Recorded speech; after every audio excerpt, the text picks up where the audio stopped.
আসসালামু আলাইকুম ওয়া রাহমাতুল্লাহি ওয়া বারাকাতুহু। কেমন আছেন আমার আদরের কলিজার টুকরা আপুরা? আল্লাহ সবাইকে ভালো সুস্থ রাখার তৌফিক দান করুন, এই দোয়া সবসময় করছি এবং আপনাদের দোয়ায় আমিও ভালো আছি। আলহামদুলিল্লাহ, আল্লাহর কাছে শুকরিয়া জানাচ্ছি।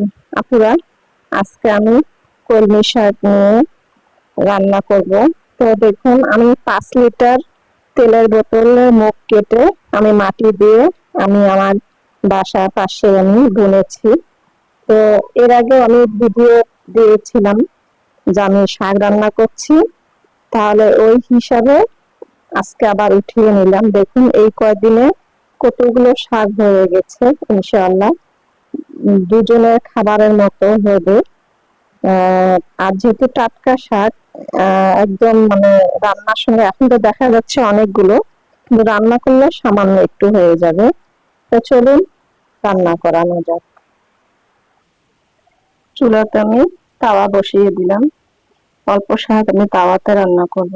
তো আমি এখানে কাঁচা মরিচ, পেঁয়াজ ও 2টা শুকনো মরিচ নিয়ে নিলাম।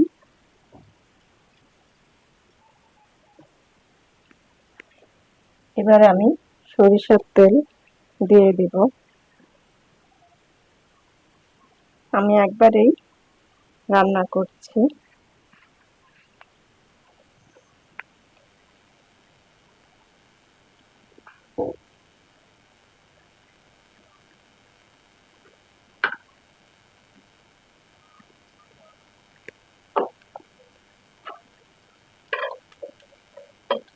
আপুরা, এই শাক আপনারা ইচ্ছা করলে বাসায় পাশেই আপনারা 5 লিটার তেল অথবা 2 লিটার তেলের জার কিনেও আপনারা চাইলেও বাজার থেকে কলমি শাক কিনে এনে খাবেন। আর লাস্টের যে গোড়া ডাঁটাগুলো, এগুলো আপনারা বুনে দিবেন, দেখবেন ইনশাআল্লাহ কলমি শাক অনেক হয়ে গেছে। তবে এটা একদম কেমিক্যাল মুক্ত সবুজ শাক। আর টাটকা অবস্থায় উঠিয়ে রান্না করলে অনেক মজাদার হয়। আর যেহেতু অল্প একটু শাক চাইলে আমি একটু আলু অথবা চিংড়ি মাছ দিতে পারতাম। তো যেহেতু বাসায় চিংড়ি মাছ নাই, আলু আছে, তবে আলুটা দিলাম না ইচ্ছা করি। তো আজকে আমি শুধু আমি শাকটুকুই রান্না করবো।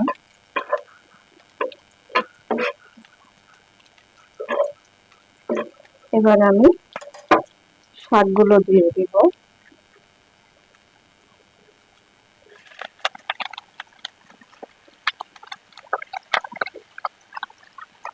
এখন দেখা যাচ্ছে অনেকগুলো, একটু পরে দেখতে পাবেন আপনারা অল্প একটু হয়ে গেছে। তবে আশা করছি 2 জন 3 জন খাওয়ার মতো হবে। আল্লাহ যা দিয়েছেন এতেই আলহামদুলিল্লাহ, শুকরিয়া আল্লাহর কাছে। তো আমি পরিমাণ মতো লবণ দিয়ে দিব।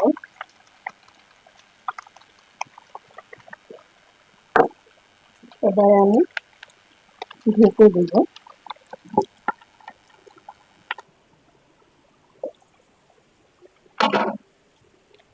আপুরা দেখুন, একদম মিলে গেছে।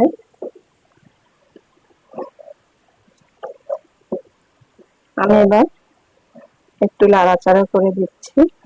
আর দেখতেই পাচ্ছেন আপুরা, এই দেখুন কতটুকু হয়ে গেছে।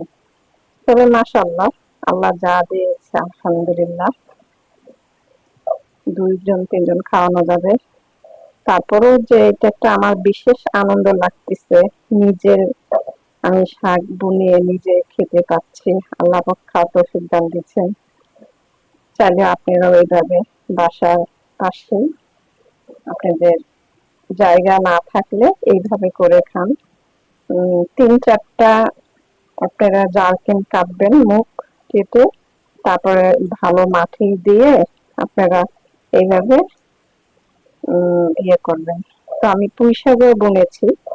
তো দেখি আল্লাহ পাক খাওয়ার যেদিন তৌফিক দিবে ওইদিন আপনাদের সঙ্গে আমি শেয়ার করব ভিডিওটি।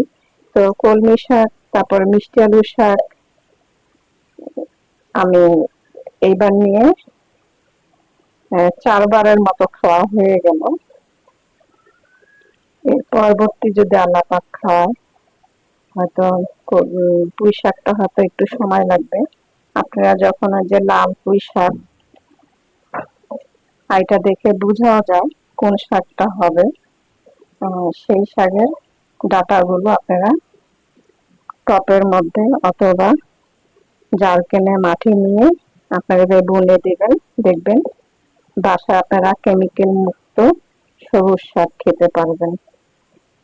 আর এটা অনেক আনন্দের ব্যাপার আপুরা, নিজের হাত দিয়ে এইভাবে খাওয়ানোটা। তো আমি আর একটু ঢেকে দিব শাকগুলা সিদ্ধ হওয়া পর্যন্ত। আর আমি পানি দিব না, পানি ছাড়াই আমি শাকগুলো ভেজে নেব।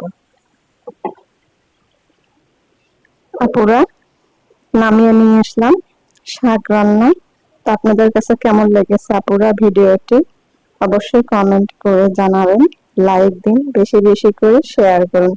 দোয়া চাই। ছোট্ট রান্নাঘর চ্যানেলটিকে সাবস্ক্রাইব করতে একদমই ভুলবেন না। যারা নতুন আপুরা দেখছেন, পাশে বেল বাটনটি ক্লিক করে আমার ভিডিওর পাশেই থাকুন। সবাই ভালো থাকুন, পরিবার পরিজনকে নিয়ে সুস্থ রাখার আর আল্লাহ পাক তৌফিক দান করুন, এই দোয়া কামনা করে রেখে দিচ্ছি। আসসালামু আলাইকুম ওয়া রাহমাতুল্লাহি ওয়া বারাকাতুহু।